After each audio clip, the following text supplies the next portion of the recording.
U.S. security chiefs have warned of a heightened threat of domestic terrorism from people unhappy with the outcome of the November election. The Department of Homeland Security said the 6th January attack on the U.S. Capitol by Trump supporters may have emboldened some extremists. In an advisory, it warned of a threat from individuals frustrated with the exercise of governmental authority. But it added that there was no information on a specific plot. The attack on the U.S. Capitol building came as Congress was meeting to confirm Joe Biden's election victory. Outgoing President Donald Trump had earlier addressed thousands of his supporters outside the White House and repeated unfounded claims that the election had been stolen from him. A crowd then made its way to the Capitol, overwhelming security and storming the building. 5 people, including a Capitol police officer, died in the riot. Mr. Trump has now been impeached by the House of Representatives for incitement, and his trial in the Senate is due to start next month.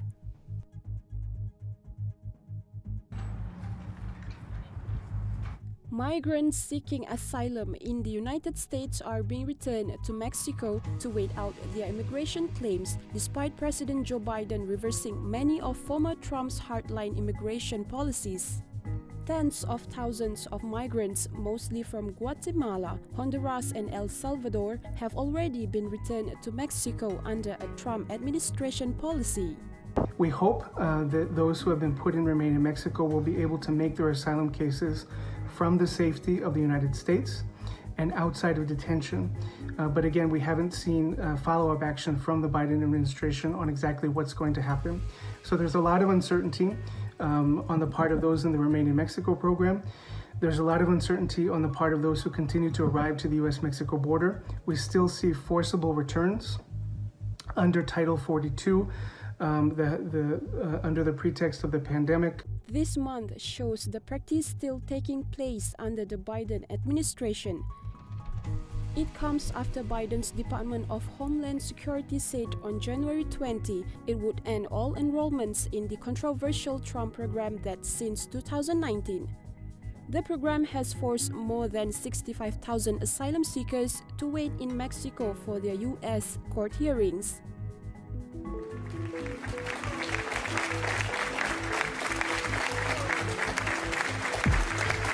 U.S. President Joe Biden has a higher approval rating after 1 week in office than Donald Trump did in his entire presidency.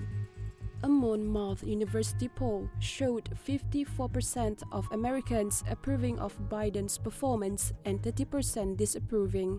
Trump spent most of his presidency with ratings in the low 40s and left office on January 20 with a Gallup poll approval of just 34%, a record low. A Morning Consult tracking poll published Monday, January 25, gave Biden 56% approval and 34% disapproval.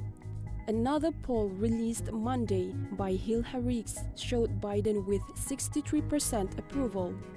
Despite the strong showing for the Democrat, the results also demonstrate severe polarization in the United States after Trump's 4-year term. In the Monmouth poll, Biden won a 90% approval from Democrats, but only 47% from independents and 15% from Republicans. There seems to be more goodwill for Biden than there was for Trump, as now more people identify as Democrats than Republicans. According to data from the 538.com site, Trump was the first president in half a century not to enjoy a honeymoon period with substantially better polling in the first 6 months. Trump had an average approval rating of 41.4% in his first 6 months. Singapore has detained a 16-year-old for intending to attack 2 mosques plans authorities said were inspired by the killing of Muslim worshippers in Christchurch, New Zealand in March 2019. He told ISD when we interviewed him, it was quite chilling. He told them, ISD, that he saw only 2 outcomes for his plans. 1, he could get arrested before he carries out, or 2, he will be killed by the police while he was executing his plans. The Internal Security Department said in a statement that the boy, an unnamed Christian of Indian ethnicity, had purchased a tactical vest online and had intended to also buy a machete at the time of his arrest in December. He had conducted surveillance of the mosque near his home, intended to live stream his attack, and prepared statements that reference Christchurch attacker Brenton Tarrant, who is serving life imprisonment for killing 51 Muslim worshippers and injuring dozens of others on March 15, 2019.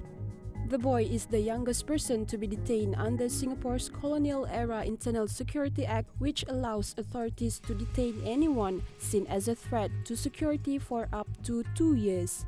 It was not immediately clear for how long the 16-year-old would be detained. Home Minister K. Shanmugam said on Wednesday that he would be given psychological counseling and will be able to continue his education while in detention but may not face criminal charges. Shanmugam said in many countries without laws similar to the Internal Security Act, early action cannot be taken until there is some further act of preparation. The European Union is asking pharmaceutical giant AstraZeneca to publish its COVID-19 contract on vaccine supplies in the latest escalation of the ongoing dispute over its delivery timetable. The move comes after AstraZeneca's CEO said on Tuesday that the EU contract was based on a best effort clause and did not commit the company to a specific schedule. An EU official said that the best effort clause was standard in contracts for products that are in development and don't yet exist. AstraZeneca previously announced that it would cut supplies to the EU in the first quarter. An EU official told Reuters last week that that amounted to a 60% reduction to 31 million doses. Vaccine rollouts in the European Union have been slow and fraught with problems compared with other countries, including former EU member Britain. The EU contract with AstraZeneca is an advance purchase agreement for the supply of at least 300 million doses, provided that the vaccine is approved as safe and effective. Russia's parliament has approved an extension of the last major nuclear weapons treaty remaining with the United States, a key step forward to preserving the cornerstone of global arms control. The treaty, called New START, was last signed in 2010. It was set to expire next week and limits the number of strategic nuclear warheads, missiles and bombers that Russia and the United States can deploy. Deputy Foreign Minister Sergei Ryabkov confirmed to the lower house that the agreement is to extend the treaty for a further 5 years, without any changes being made to it. The TASS news agency also quoted him as saying the deal had been agreed on our terms. Moscow and Washington had failed to agree an extension under former US President Donald Trump, who wanted to attach certain conditions to the renewal. However, after President Joe Biden spoke with Vladimir Putin on Tuesday, they agreed their teams should work urgently to complete the extension before the February 5th expiry. In Lebanon, the people are increasingly angry, hungry, and desperate. This is the city of Tripoli in the north of the country, a country where people have been ordered to stay indoors amid the strictest lockdown since the COVID-19 pandemic began. Hundreds of protesters ran street battles with soldiers and tanks, demonstrators demanding help to stay at home. I'm standing with the people here, the poor and hungry people who can't find something to eat. Many say lockdown is increasing their poverty. Lebanon, like most countries, is juggling the need to save lives alongside the need to save livelihoods. But the crisis is particularly acute here. The pandemic comes on top of a financial collapse and a huge port blast in August that had already brought the health system to its knees.